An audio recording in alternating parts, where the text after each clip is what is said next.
Hey guys, Phil Harris here. Right, I had a message under one of my videos the other day from Samuel Samraj saying, I'm waiting for a tutorial on playing techno and trance. And then, believe it or not, it had 4 thumbs up. And I thought to myself, the people have clearly spoken. So, today I've got a video all about my top tips if you're a beginner and you want to play trance music, what you should do, how you should think, how you're going to do it. And the other thing you guys have got to look forward to in this video is I've got an upgrade from the GoPro. I've got a real camera filming my DJ deck, so it should be slightly better quality for you. Let's do it.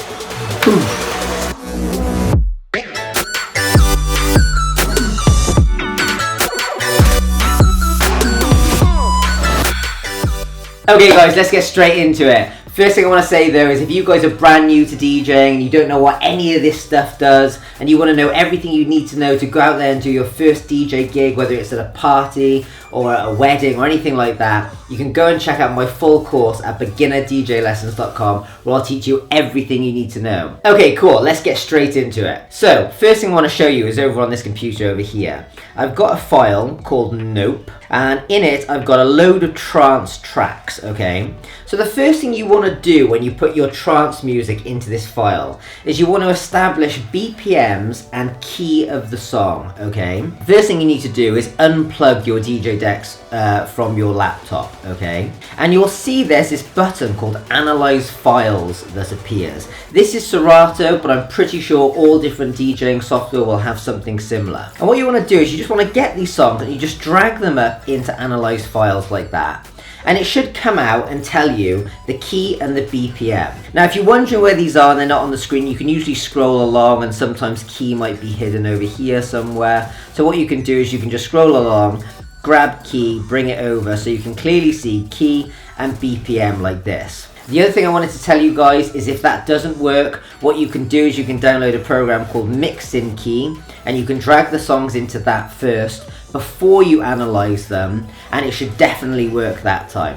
This is kind of important with trance music because trance music is kind of like this euphoric kind of music and it's very rising and building, and it kind of like a good trance set is one that will kind of build the audience, like it'll just seem like it's getting higher and higher and higher. And the way you're going to do this is over the space of the set, something you're going to want to kind of have in your head is going up through the keys, because higher keys just sound more euphoric and are usually like faster paced. So if you were to sort the keys, you'll see there's 1A and it'll kind of go all the way up. And the tracks just sound more and more pumping. I'll kind of give you a quick example. Now it's not going to be the clearest thing, especially if I'm just kind of doing quick examples here, but it should be a good example. So okay, let's just get one, put it in here. So this is like 4A. Let's get all this sorted, put all the dials back to where they are. And I'm going to go to the middle of the song, okay, to about here, and just kind of get a vibe of the song.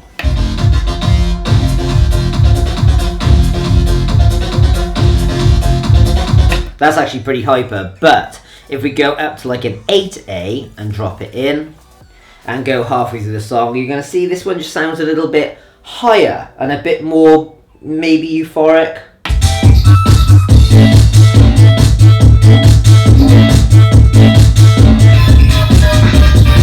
This is the lower key. This is the higher key. Lower.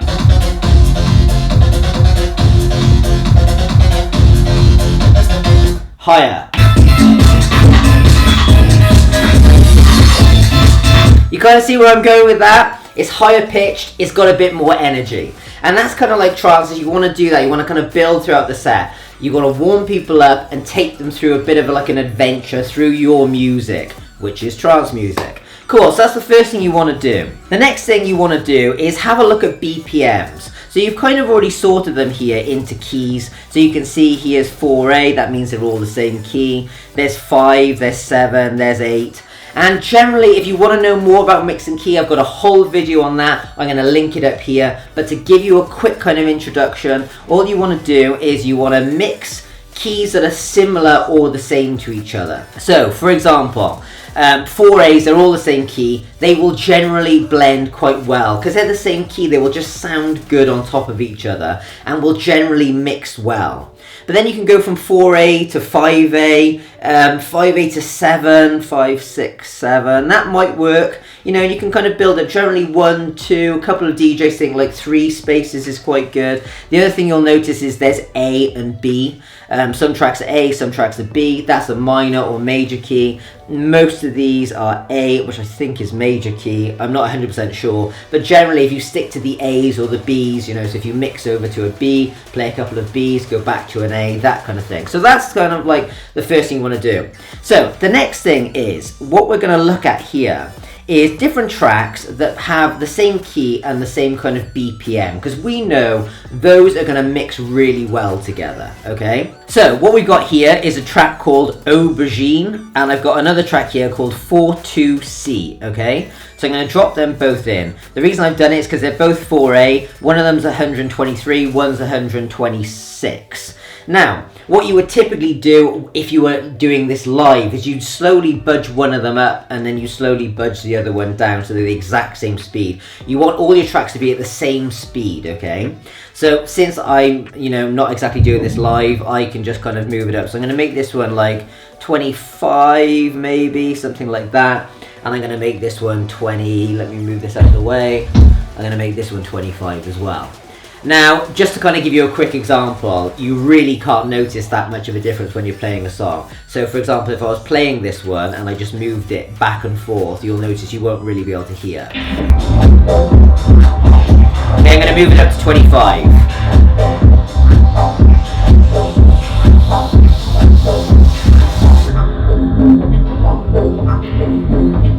You see, you can't really hear it, so they're quite good having songs that are different BPMs. You can just budge them closer together and make sure they're exact. So, for example, here you can see that's 25.0, this is 25.0. The mistake I used to make all the time when I was first starting out is I'd have one at 25 point or 24.7 or 25.1, and you'll be like, why isn't it working? It's because it's that little, the 0.1 will actually make a difference. So make sure it's exact, okay? That's what makes things like Serato perfect, is that you can actually see these things. Okay, cool. So this is all the preliminary stuff, and it's kind of important as a DJ. Preliminary stuff is most of it, honestly.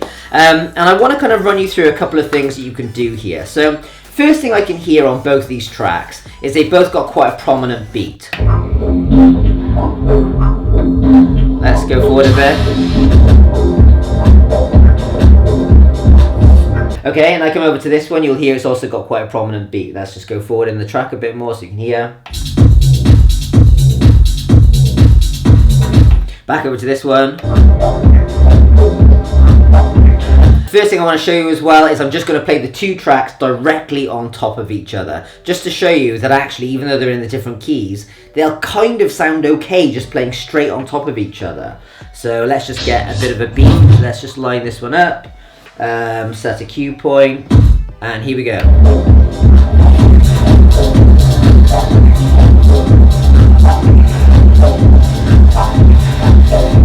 See, even though they're playing on top of each other, they kind of still go. That's the beauty of mixing the same kind of keys at the same time. I don't know these tracks very well, so the first thing I would do is I'd probably just beat match it. So I'd have the end of this track playing here. I know the track's coming to an end, so I'd put a bit of a loop on just to give myself a bit more time.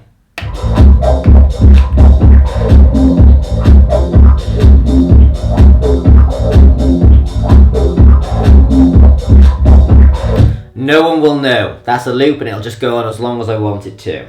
This is where the beat match comes in. So I'm going to go kind of like roughly to the beginning of this song. Obviously I'm not doing this with headphones, but this, what I'm about to show you now, is what I would be doing in my headphones while this song was playing out.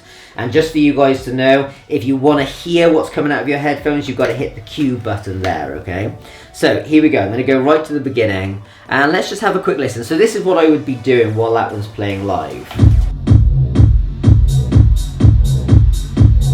And I can see a bit of a gap there, so I'm going to kind of go forward a bit here.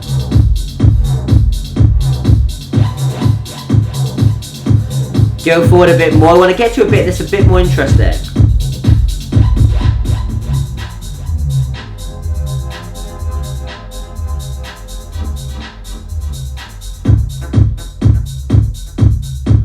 Okay, I quite like that bit there. So I'm going to go back to this beat here. And again, as a DJ, you can kind of pick which bits of each song you want to bring in. Like, you might go halfway through the song, but right here, right now, I'm going to blend the end of one song roughly into the beginning of the other. So the first thing I'm going to do is just take off the cue points, add a cue point, or you can use this cue button here. Does exactly the same thing. Now, I'm going to do this beat match without headphones. So I'm just kind of going to wing it and not use the headphones. But if you wanted to get this perfect, you'd line it up perfectly in headphones first before you start introducing it. However, what I'm going to do is I'm going to take away the mids, the highs over here. And by the way, guys, I'm just going to run you through this beat matching stuff quickly. If you want to know how to do it in full depth, go and check out my course at beginnerdjlessons.com. Bring the volume down. I can hear that a bit. So, I'm going to bring it in, then I'm going to take away the bass from this song and bring it all the way up so the beat from this track is playing underneath the beat of this track. Then I'm going to slowly take away these and introduce some of the highs of these. So I'm going to take away the mids and introduce the mids here, bring in some highs from this song, take away the highs from that song, use my ears and slowly mix the songs. And it's really fun. Once you've got them playing at the same time and they're both on a bit of a loop, then you kind of have as much time as you want. If you're a beginner, this is the best thing you can do. So, for example, what I might do is I might just loop the first bit of this song, so it just loops. Like that. Okay, cool. Let's do it. So this is the first thing you can do.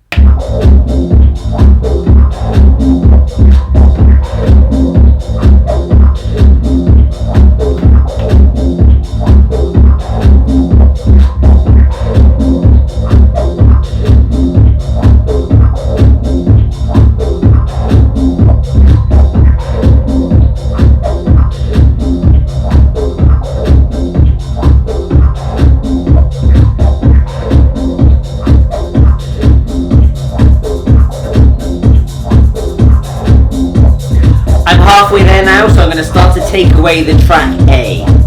Take off loop, and take off loop.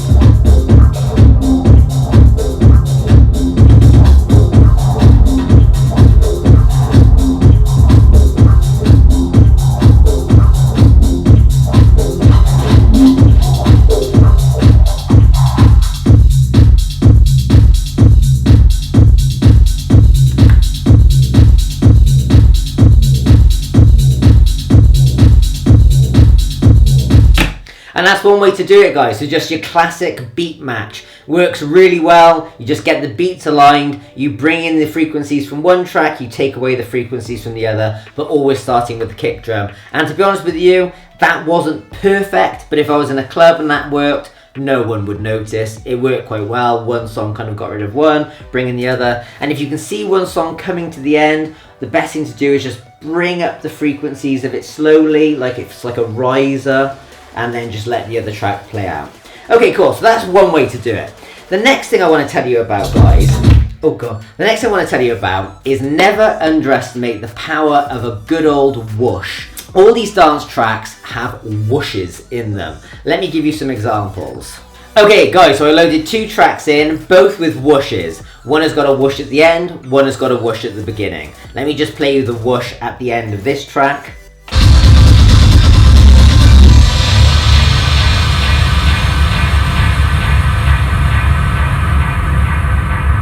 And let me play you the whoosh at the beginning of this track.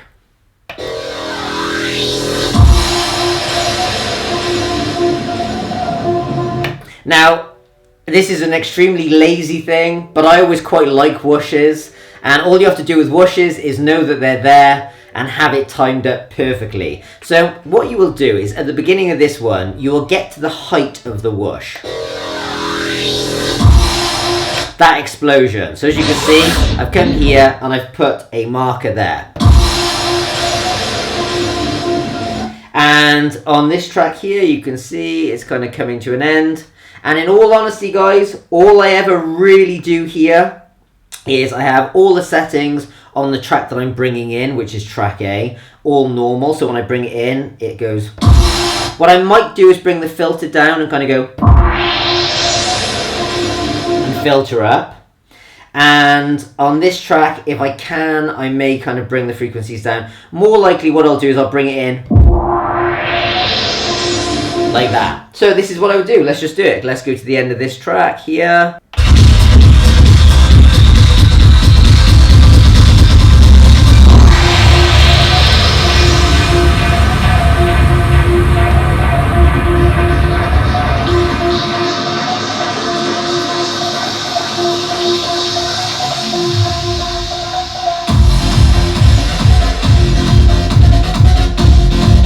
And the other amazing thing about whooshes, guys, is it's perfect if the songs are completely different BPMs. So as you can see, that's 134, this is 137, and to me, that sounded pretty good. So there's another little tip for you guys. If you're beginners out there, just look for the whooshes and bring them in.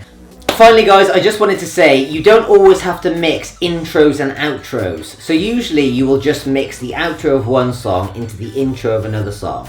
But sometimes you might find with trance music that tends to sound relatively similar throughout the entire song, that there might be slightly more interesting bits in the middle of the song that would make for a slightly more interesting blend.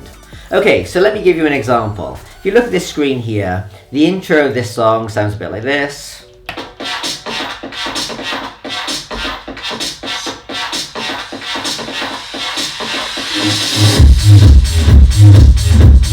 And what I've already spotted is here there's a little area where it kind of breaks back down.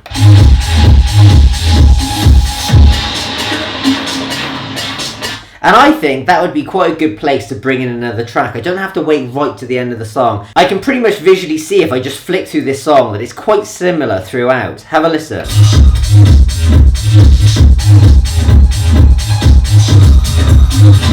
See, it's quite samey, so I might just play a little bit of this song, and that first little intro there to this break here might be enough. And then I've got another song over here, and a good example of maybe not bringing in a song right from the beginning would be this one, because the intro sounds a bit like this. But there's a point further into the song, you can see here, where it sounds a little bit more interesting. The music builds, breaks down into this kind of gap, this little break in the middle of the song. It's a lot more interesting. So I'm essentially now going to beat match from the middle of this song here to the middle of this song here. So first thing I want to do, make sure they're the same speeds. This is 125 and this is 30. So I'm going to bring this up to say 128. I'm going to bring this down to 128 like that. So I now know they're going to beat match perfectly. And I'm going to be using looping here because again, I know I've only got this little section in the middle here where I can do the beat match. So I'm going to find a good loop. And I'm going to beat match this song before that middle bit comes in, and I'm going to have this on a loop beforehand. So I've already had this one on a loop, and as soon as I beat match and it breaks down to the middle of this song, I'm going to put that on a loop as well. So let's have a look. You can watch me do it.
And there we go, guys. Every time it's slightly different, but you kind of get the vibe. You can play around with it. That's half the fun of DJing. You never quite know what you're going to get when you're ad-libbing and coming up with ideas on the spot. So guys, I'm going to wrap up the video there. I hope me just monologuing, running you through some of my thoughts is really going to help you if you're a beginner DJ. And maybe even if you're a slightly more advanced DJ, some of the things I've said might help you and might inspire you. So I really hope that has helped. If it has, make sure you like the video, make sure you give it a thumbs up, leave a comment if you want. You never know, I might do a whole video based on one of your comments like I did today. And guys, remember, if you've got no idea what any of this stuff does here, you can go and check out beginnerdjlessons.com, where I'll teach you everything you need to know. And if you guys are interested in producing your own music that sounds like this, I've got a fantastic new course out at beginnerabletonlessons.com, where I can teach you from scratch right up to producing awesome music just like the music you just heard then. So go and check out the courses, and that's pretty much it. So I'll see you guys next week. Ciao.